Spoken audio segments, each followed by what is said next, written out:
Story 1. So, this happened a few weeks ago at work, and I'm still confused about whether I hallucinated the entire thing. For context, I am a 27-year-old woman working in a small office. One of my coworkers, let's call her Amanda, who appears to be in her 30s, is currently pregnant with her second child. We're not close. We've never hung out. I don't have her phone number, and the most we've ever talked about is whose turn it is to clean the microwave. That's it. Anyway, we were in the break room, and I made an offhand comment about baby names. I said something like, if I ever have a daughter, I'd probably name her Isla. I've just always loved that name. That was all one sentence. Not even a major or dramatic conversation. Just passing time while waiting for my rather sad microwave lunch. She went completely silent and just stared at me. Then she said, "You knew I was going to name my baby Isla. You saw it on my Pinterest board." Pardon me? I blinked and replied, "I don't follow you on Pinterest because, again, we are not friends. I wouldn't even know how to find her Pinterest board if someone offered me a reward." She became extremely defensive and started telling everyone in the office that I was copying her and trying to steal her moment. Like, really? I don't even have a boyfriend. My last date stopped responding before we even met for coffee. The only thing I'm expecting is a migraine from dealing with this unnecessary drama. But it didn't stop there. The next day, she brought in cupcakes for someone's birthday, deliberately skipped giving one to me, and then said loud enough for me to hear, "Some people just have no originality. First, they take names, what's next? My husband." At that point, even our boss had to step in and ask her to calm down. Now, everyone at work jokes that I better not say I like the name Olivia or I'll get hit with a cease and desist letter. It's just so unbelievable. Like, I understand being hormonal. I understand being sensitive about baby-related topics. But how is someone stealing a name if they're not pregnant, not trying to get pregnant, and not even in a relationship? I'm literally just out here trying to keep my houseplants alive and hoping my landlord doesn't raise the rent again. Babies aren't even in the top 100 of my concerns right now. Anyway, I've been avoiding baby name conversations at all costs now. The next time someone asks me what I'd name a baby, I'm going to say refrigerator and walk away. The weird part is that some coworkers actually started treating me like I did something wrong. One person even pulled me aside and said, "You probably should have asked her first before saying you liked that name. You know how emotional pregnancy can make people." I stood there stunned. Ask her. For what? Permission to like a name I've loved since I was 12 and read it in a book. I wasn't writing it in a baby book, getting a monogram made, or announcing anything. It was just a random comment over frozen pasta. Even still, I apologized to her the next day, just to be polite and smooth things over. I said, "Hey, I'm really sorry if what I said upset you. I honestly didn't mean anything by it. I've liked that name for years." She looked at me and said, "Well, next time, keep your baby fantasies to yourself. Some of us are actually building families." Okay then. It's baffling because now I feel like I can't say anything without someone taking it the wrong way. If I say I like a certain snack, is someone going to accuse me of stealing their lunch identity? If I mention a vacation spot, will someone accuse me of copying their honeymoon? It's like this one comment turned me into the office villain. A few people still talk to me normally, but others started giving me weird looks, especially when Amanda is around.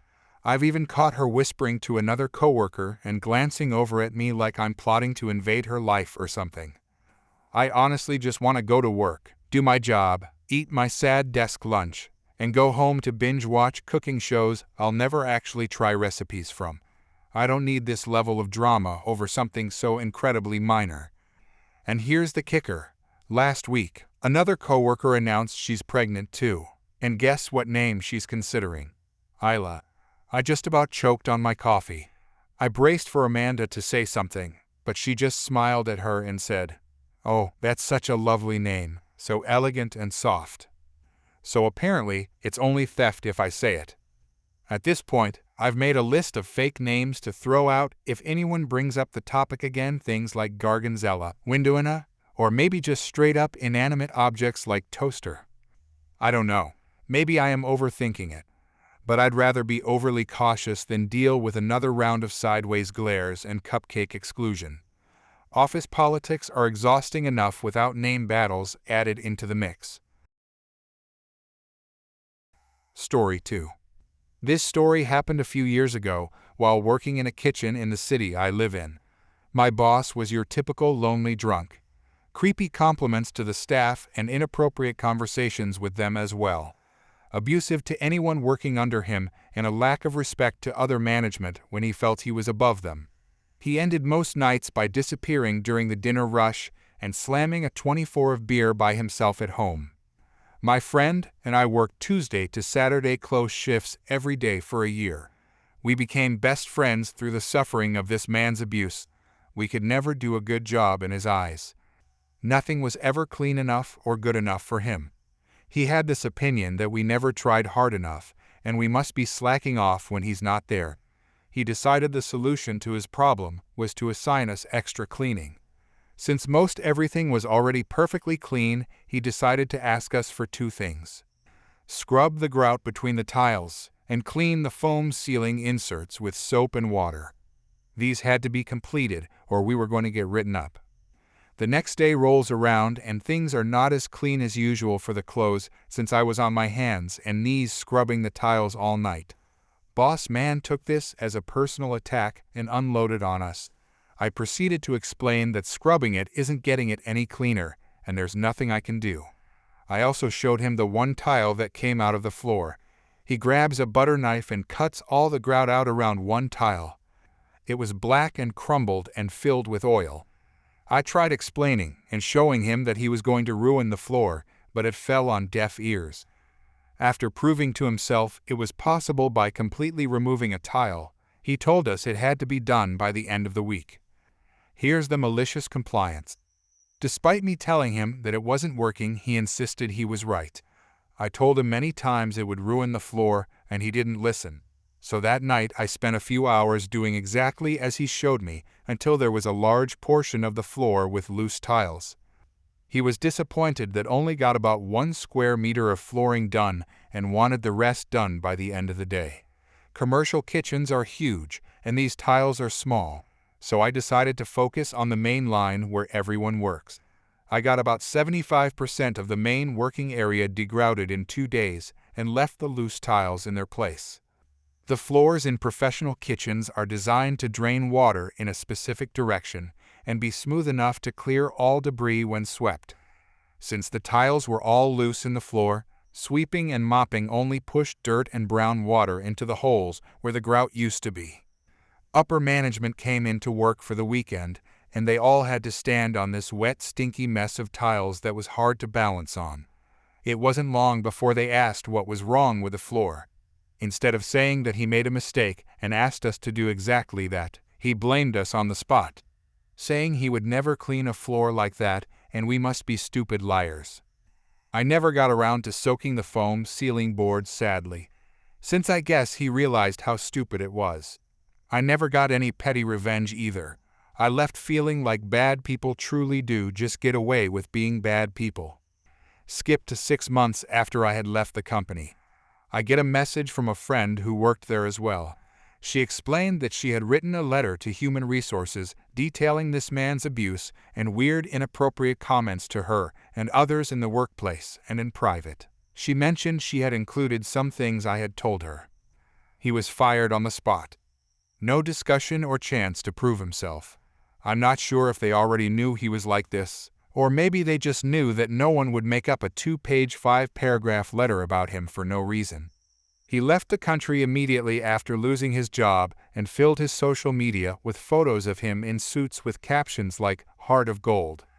I still resent this man but enjoy thinking about this story from time to time. Story 3. So I was 19 at the time and a shift supervisor at a local sub shop, Planet Sub. This was my first supervision managerial position, and for how shy and generally insecure I was at the time, I am amazed I had the gall to do this. To be fair, it had been a long day, and I had a second job that would give me more hours if I wanted.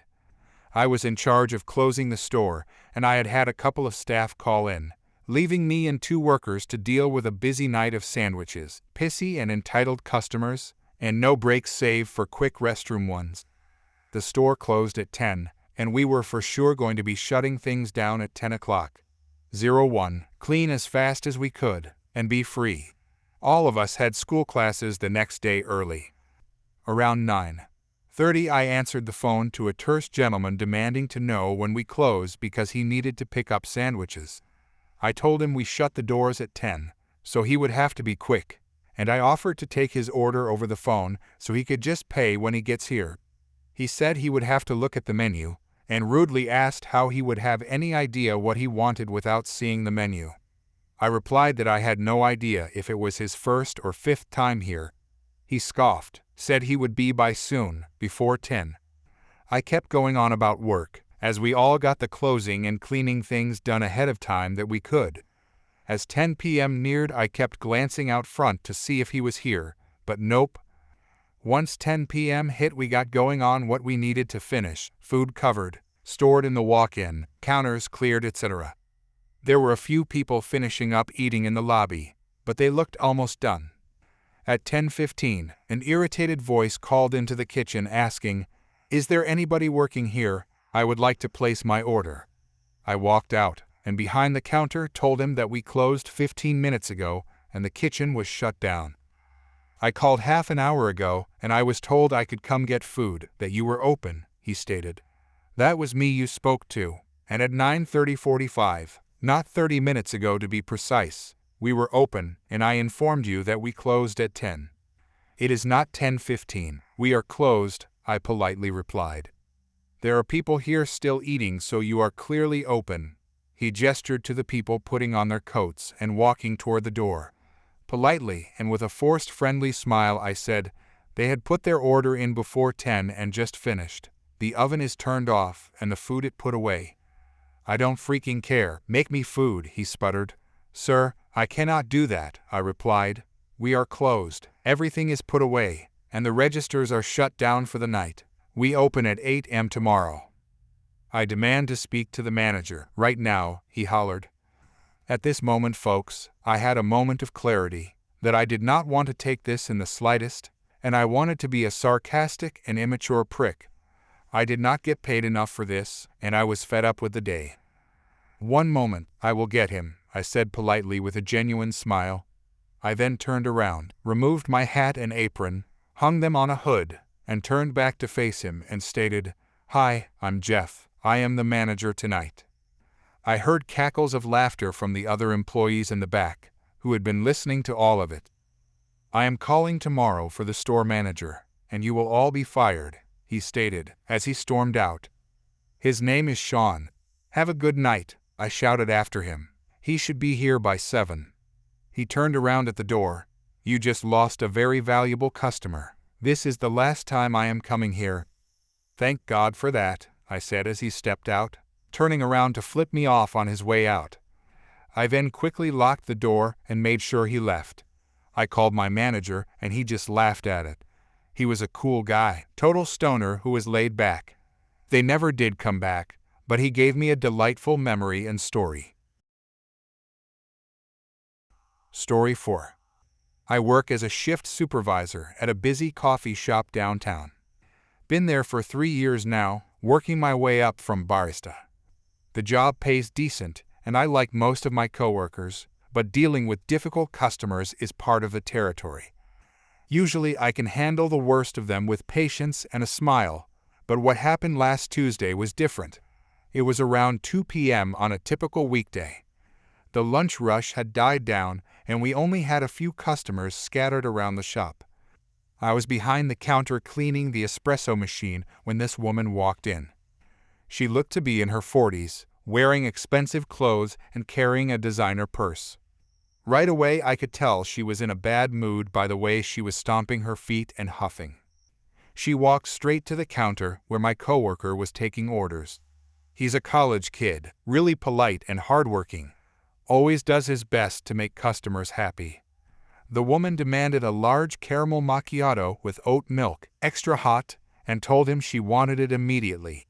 My coworker said he would make it right away and asked for her name for the order. She snapped back that he should just make it fast because she was already running late due to traffic. When he started making her drink, she stood there tapping her foot and checking her phone every few seconds. The drink was ready in maybe 3 minutes, which is pretty standard for our shop. My coworker handed her the caramel macchiato with oat milk. She grabbed the cup and took a sip immediately. Her face twisted up in disgust. She complained that the drink was wrong and tasted terrible. My coworker apologized and asked what the problem was. She said it wasn't hot enough and didn't taste right, even though she had specifically asked for extra hot. My coworker offered to remake it for her right away. That's when I stepped in because I could see the situation getting worse. The woman was getting more upset by the second. I introduced myself and told her we would absolutely remake her drink exactly how she wanted it. She told me we better do it right, claiming she came to our shop all the time and spent good money. And this was the terrible service she received. I'd never seen her before in my life, but I didn't argue. I started making a new drink myself, making sure the milk was steamed extra hot just like she requested. I handed her the new caramel macchiato with oat milk, made extra hot. She took another sip and still wasn't satisfied. She said the drink still wasn't right and that we couldn't do anything correctly. The way she said "you people" made my stomach turn. I'm mixed race, and I've heard that tone before, but I tried to stay professional. I apologized that she wasn't happy with the drink and asked if she would like to try something else instead. She refused and demanded her money back, telling me that our service was pathetic. I told her that wouldn't be a problem and said I would process the refund right away. I opened the register and started counting out her money. But she wasn't done. She told me what my problem was. She said that people like me didn't belong in customer service because we were too stupid to make a simple coffee drink. My hands stopped moving. The other customers in the shop had gone quiet. My coworker looked shocked. I asked her to repeat what she had said. She said I had heard her correctly. She added that maybe if I went back where I came from, real Americans could get proper service. My heart was pounding. I've dealt with rude customers before, but nothing like this. I took a deep breath and tried to keep my voice steady. I told her I was going to have to ask her to leave. She refused, saying she wasn't going anywhere until she got her refund and an apology. I held out her refund money and told her to please leave. Instead of taking it, she did something I never expected. She leaned forward and spat directly in my face. The saliva hit my cheek, and I felt something snap inside me. Before I could think about what I was doing, my hand swung out and connected with her face. The slap was loud enough that everyone in the shop heard it. She stumbled backward, holding her cheek. She asked if I had just hit her and threatened to call the police. I told her to go ahead because she had assaulted me first. Several customers had their phones out and were recording. One older gentleman spoke up and said he had seen the whole thing. He explained that she had spit on me first and used racial slurs, and that I was defending myself. Another customer nodded in agreement and said they had recorded the whole thing. They confirmed that she was completely out of line. Karen looked around the shop and realized she didn't have any support. Her face was red from the slap and from embarrassment. She yelled that this wasn't over and that she was going to get me fired. She stormed out, still making threats. My manager arrived about 10 minutes later after my coworker called him. I explained what happened, and the customers who witnessed it backed up my story. They even shared their video recordings. My manager watched the footage and shook his head. He said he couldn't believe someone would act like that and asked if I was okay. I told him I was fine, just shaken up. He told me that I wasn't in trouble and explained that what she did was assault, and I had every right to defend myself. The police showed up about an hour later because Karen had actually called them. But after reviewing the witness statements and video evidence, They told me I wouldn't be charged with anything. Karen was issued a citation for assault and disturbing the peace. 2 days later, my manager called me into his office. He had a big grin on his face. He asked if I remembered the woman from Tuesday. I told him how could I forget. He explained that she had tried to leave negative reviews on every platform she could find. But people had been sharing the video of what happened, and now we were getting tons of positive reviews supporting me and the shop. He showed me his computer screen. Our review score had actually gone up, and dozens of people were praising how we handled the situation. Some were even saying they would come visit our shop specifically because of how we stood up against racism. He told me that corporate had called that morning. They were giving me a commendation and a bonus for handling a difficult situation professionally. Well, mostly professionally, he added with a smile. Story 5. So quick backstory.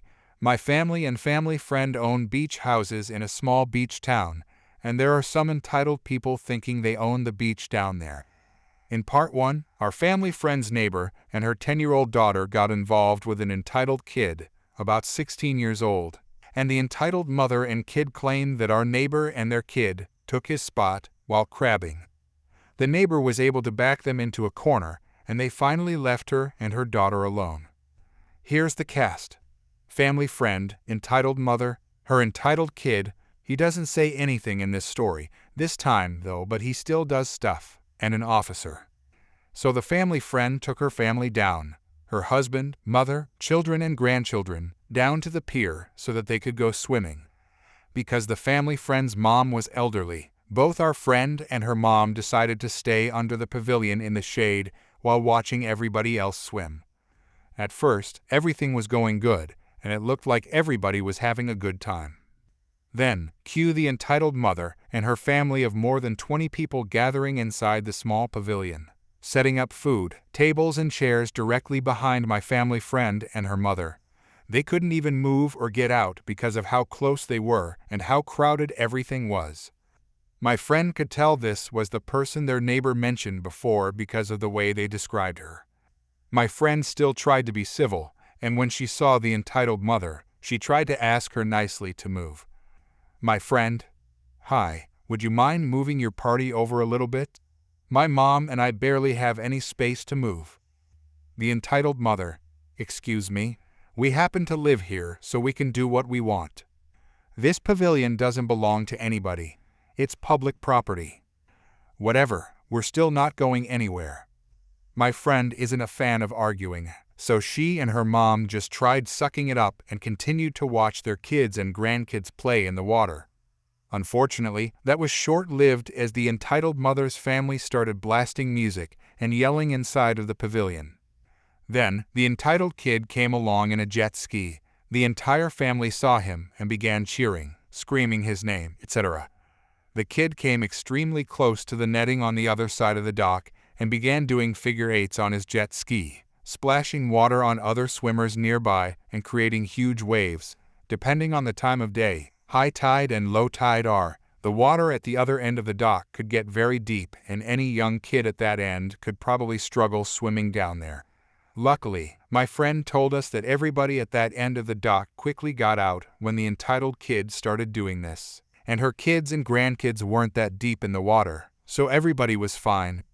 After a few minutes, the entitled kid finally left and everybody went back into the water, but the entitled mother's family still hasn't calmed down.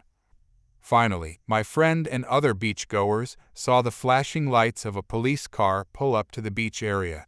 Everybody smiled as they knew the entitled mother and her family were going to get in trouble. She and her family saw the police car and attempted to ignore it, but suddenly grew quieter. The officer got out of the car and approached the entitled mother. "Officer, hello ma'am, may I have a word with you?" Her, all innocent like, "What's wrong, officer?" "I have been receiving numerous complaints throughout the past half hour in regards to your party causing a disturbance." "What? We haven't been doing anything." "My friend, officer, they've been yelling and screaming the entire time they've been here, blasting music, and somebody from their family came by on a jet ski extremely close to the dock and started showing off. Mind your own damn business. How can I when I'm less than a foot away from you and you won't move? All right, here's how this is going to work out.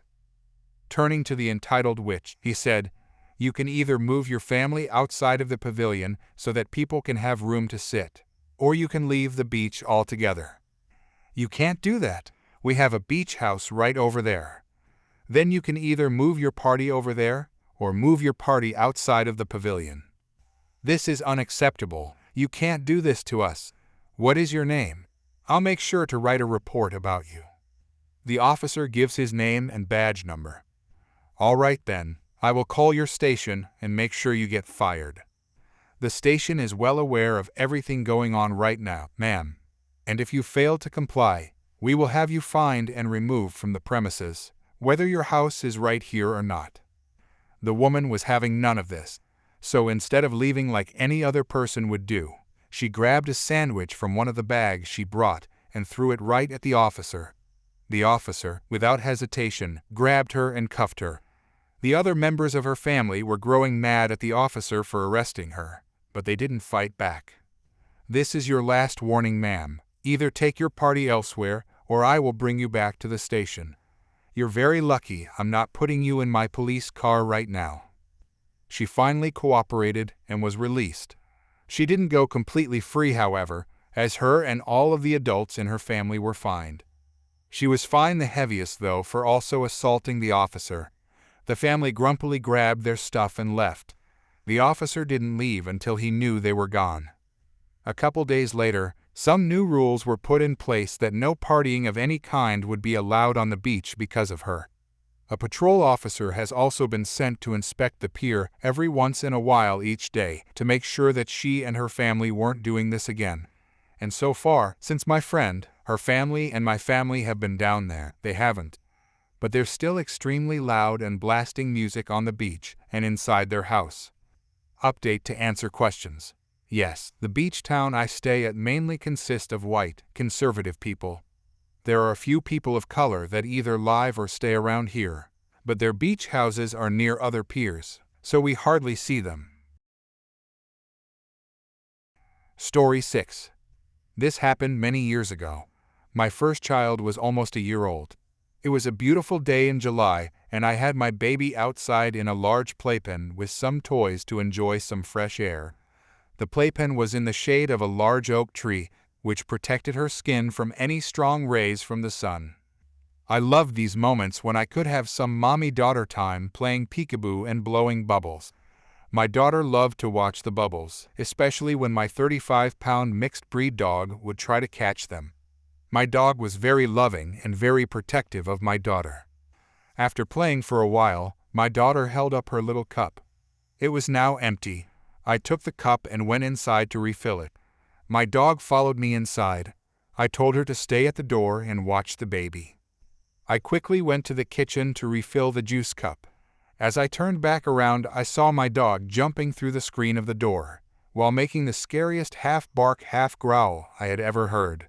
I ran to the door. My heart was racing. I was flushed with fear. Was my baby okay? I could hear what sounded like my dog attacking something. As I reached the door, my eyes quickly survived the playpen, which had been turned upside down around my daughter. This turned out to be life-saving. A large purebred dog had come into the yard and had tried to attack my child. My medium-sized mixed breed had caught the dog before he could get a hold of my daughter, knocking the playpen over and covering my daughter from harm. I remember grabbing a shovel that had been on the back step. I wanted to drive the big dog off before it hurt my dog. But my dog had a different idea. She was now chasing the bigger dog, and the fight continued. I grabbed my daughter to make sure she was safe. I checked her all over, and she didn't have a scratch. I was in tears as I held her tight and looked in the direction my dog and the other dog had gone. I could hear barking and yelping in the distance. I was heartbroken as I was sure my dog would not survive the battle with this much bigger dog. I ran inside with my baby and called a friend that lived in the direction I last saw my dog. For 20 minutes, I paced waiting to hear from my friend. I heard a scratching at my front door. I looked through the window to see my dog wagging her tail. I could see she had blood and wounds on parts of her body. I quickly opened the door and brought her inside to access her injuries. As I washed the blood from her fur, I realized that most of it was not hers. She did have some wounds on her shoulder and her back, but none of them seemed too bad. I left a message for my friend that I had my dog and was taking her to the vet, but I felt sure she would be okay. A couple of hours later, I was back home. I grabbed some extra blankets to make a soft, comfortable place for my dog to rest. My daughter had fallen asleep in the car, so I put her in her bed. I went back to the living room and sat on the floor beside my dog. I gently patted her and thanked her for saving my baby. I was a bit emotional as I realized how bad this could have been had it not been for my brave dog. My friend called me to see if I was home. He came to my house to see how my dog was. He was very shocked to see how well my dog had fared in the fight. He told me the owner of the other dog had picked up his dog after someone recognized his dog. His dog was in real bad shape. This shocked me. I thought my dog had just got away from him. He was twice as big as my dog. I never dreamed that my dog would have come out on top. We both sat looking at my dog in disbelief. How was this even possible? As we tried to make sense of the whole thing, a knock came to the door. I opened the door to find a police officer and the owner of the other dog. Entitled dog owner, where is your dog? I want it destroyed right now, and I am going to sue you. Your dog killed my grand champion stud. I looked at the police officer and realized I knew him. I don't understand. Your dog is dead? I asked. Yes, I had to put him down. He was hurt too bad. You are going to pay for this. Do you want to tell me what happened? The police officer asked. I explained to the officer what had happened. The officer turned to the entitled owner and asked why he let such an expensive dog run at large. Sometimes he just needs a little freedom. There is very little traffic and he's never bit anyone. The officer turns back to me. Do you want to press charges against this man? Your daughter may have emotional issues with this for years to come. What are you saying? Her dog needs to be destroyed for killing my grand champion. No. Her dog was protecting her child on her property. Your dog tried to attack her child on her property. You have no case. Her dog was doing what she was trained to do, and your dog was running at large and tried to attack a child who was in a playpen. My dog would never do anything like that. He was a purebred, not some mongrel like her dog. I want to speak to your supervisor now. He is going to tell you the exact same thing. I don't believe you. You are just trying to protect your friend. I demand to speak to your supervisor. The officer called his supervisor, and shortly after, the supervisor arrived. The entitled owner tried to push past me to get in my house. Bring your dog out here now. What is going on here? The supervisor asked. The officer started to explain the situation, but the entitled owner interrupted. Her dog is a menace and should be destroyed. If you don't do something, then I will. That mongrel killed my show champion. Please do not interrupt. I will hear from both sides before I make my decision. The supervisor then looked at me. May I see your dog? Certainly. The supervisor followed me inside. The entitled owner tries to follow, but the officer stops him and says, "We will wait here." That hardly seems fair. Well, you could wait in my car in cuffs then. How dare you threaten me? As the officer and entitled owner continue outside, I'll show the supervisor my dog and her wounds. Then I show him the broken screen that my dog jumped through and the backyard where the initial assault had occurred. The supervisor was quiet as he accessed that yard with the tufts of torn-up grass from the two dogs' claws dug in while fighting. I have seen enough, thank you. The supervisor and myself made it back through the house. He stopped by my dog and gently patted her head. You are a very brave little dog. Once back outside, the supervisor revealed his decision. The dog was in her right to protect her young master. What about all the money I am now out because of the loss of stud fee? If your dog was worth so much, it should have never been let to run unsupervised through the neighborhood. Her dog was doing what she was supposed to do, and that was to protect her owners.